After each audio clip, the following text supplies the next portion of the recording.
Moving on real quick. Want to talk about the Tar Heel weekly offer sheet. And I figured out the dates for when they do these offer sheets now. And this is from May 19th to the 25th. So not much going on this week for the offer sheet, to be honest. Oh yeah, I'll get you for this one. Class of Yeah. 2026, you got Eli Rickle, offensive lineman, 6'5", 260 pounds. No stars available right now, but with a frame like that, we'll see what happens over this upcoming season. He gonna be Class of good. 2027s, we got Cameron Hall, defensive end, 6'4", 230. Montre Jackson's cornerback, 6'1", 170 pounds, 4-star. Zane Rowe, defensive end, 6'5", 240. Another 4-star. Big boy. And King Thibodeau, defensive end, 6'1", 236, 3-star. You see it? So, and You once see again, you could tell like Bill Belichick has a type. I don't got no type. Hey. When it comes down to Nice defensive football ends, players there's are a the type. things that I like. Hey. Yeah, because when it comes down to the lineman aspect of things, there's a type. Oh, listen, he going for every prototype that he could have pulled in New England. Well, and he said early on, we're going to be physical. We're going to be a very physical team. He's finding very physical individuals. So he's trying to find some guys that can throw their weight around. Now, the one thing I'm worried about, I will say, is the 6'1" corner. Why? They be playing hokey pokey. Play the hokey pokey in your turn. Hey. Yeah, Notre Dame be playing games. The only reason why I'm worried about the 6'1" corner is because I actually came across something recently, and I think it was actually an interview with Julian Edelman was talking about it. That a lot of teams that you saw in the professional league started going with bigger corners because what was happening is teams were getting bigger receivers on the outside. But the problem with the bigger corners were they weren't agile enough to keep up with the smaller slot guys, with the shiftier receivers. And Edelman was like, I would tear up these taller corners because they couldn't keep up with route running in these situations. Line me up outside on a 6'1", 6'2" cornerback, and most of the time I'm going to beat him because they're just not that agile. Now, I will say, luckily enough, as the evolution of the cornerback has gone on over the last couple of years, we have seen more agile and athletic taller corners. We've seen more agile and athletic, taller free safeties. Heck, I think we actually even got smaller at the safety position and gotten bigger at corner. I'm gonna say this about that though. That's just the evolution of the game in terms of natural transition. Because think about it, the problem now, as Edelman points out, bigger corner can be beat by smaller receiver. So what naturally is going to happen? Teams are going to go back to getting the smaller receivers, or it's like, okay, so we got to go back to getting the smaller corners to match with the smaller receivers. Once they do that, then teams are going to go back to the big receiver pandemic, and now you're back to Calvin Johnson situations where, hey, I got a 5'11", 5'10" corner on a 6'5" receiver. Just throw it up. Not just that. I'm gonna actually use Atlanta for a perfect example of this, because what was starting to happen is once they started putting smaller corners on these shiftier receivers, that's when you started seeing the 6'3", 6'4", 6'5" bigger receivers being put in the slot. Yep. Throw them up the seam. What they gonna do? Putting tight ends on nickels, because at this point, you're not going to outsize him. You think a nickel? You think any corner is going to be able to tackle like a Travis Kelce in open field? Oh, Rob Gronkowski in open field?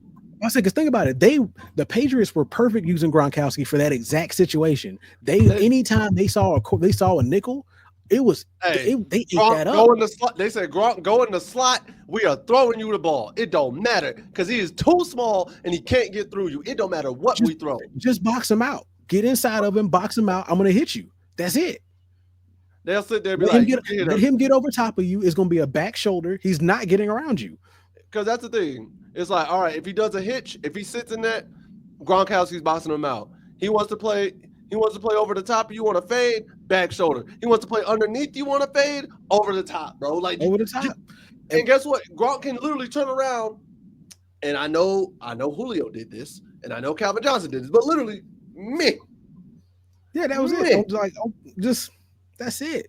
And then even crazier, when you have tight ends that were like Gronk and Travis Kelce with the AC 1 foot in, 1 foot out. It was barbecue chicken alert with Gronk. Hey, right, I saw that. It was barbecue chicken alert. Look here. Hey, what I told Rudy Gobert. Actually, my bad. I misread that. It was BBW chicken. It's fat chicken alert. Hey, what I tell him? I said, get in the paint. Barbecue chicken. It was that big beautiful white meat. Don't ever say that. You see what he said? You see what he typed? Hey, I see what he typed. Look what he typed. It said BBW. That's what that says.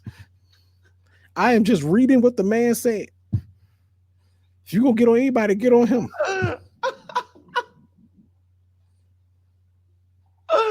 Oh Lord! Big beautiful white meat chicken alert, bro. Oh. Just I gets my pimpin' on. Oh shit. Just I gets my Oh my God, I'm done, bro. I'm done. That is barbecue. It's a typo. Forgive me. My bad. And then we got transfer portal updates. Woo! So transfer. Officially transferring out is Evan Haynes is transferring wide receiver, transferring out, going to Georgia Tech. You ain't had to go to G Tech, bro. Like, we love you, but you ain't had to go to G Tech. So you could have left the conference at least. We wouldn't have been mad. Like, not at all. Like, I would have understood if you left the conference, but you had to stay in so that way you can look and see what happened. Like, you literally just want to prove a point. And then we don't have anybody that entered the portal this week. Nope. Thankfully. So nobody else is trying to leave so far. But coming in, we have wide receiver from Purdue / Tennessee, 6'3", 217-pound, four-star Nathan Leacock. Damn, mini keyboard. Man, the mini keyboards be terrible. Horrible. So he doesn't have a whole lot to say that he's on the stat sheet. Got 1 catch for 13 yards in the season opener before he redshirted last season. Came in, transferred out of Tennessee, went to Purdue, worked out with Purdue for the spring, and then came to us. He saw what Bill had going on. It was like, I want to be a part of that. So here he is. Other upside was former top 100 prospect coming out of high school, ranked 76 overall, 13th receiver nationally, and 3rd in the state of North Carolina. Some of his scouting report was that this man, he's a big-bodied receiver, very athletic. Could be his catch to touchdown ratio was great. It was also seen as a very good red zone prospect because he could go and get the high ball if he ever needed him to. So, looking out to see what happens. So I'm looking forward to see what he can bring to the team on the field come this fall. Hey, listen. Sometimes all you need is a new what is it? Dang, what's the word? Don't you hate that? Dang, I had it. I say you snap it too much. You lost it. It's gone. Shut up. Scenery. There it is. I do the same thing. That's how I know. Scenery. Yeah, new scenery. Change the scenery. Yeah, do change the scenery. There it is. New environment.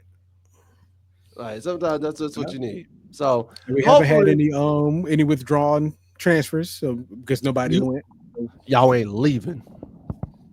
Well, y'all ain't leaving. Hey, they withdrew because you ain't leaving.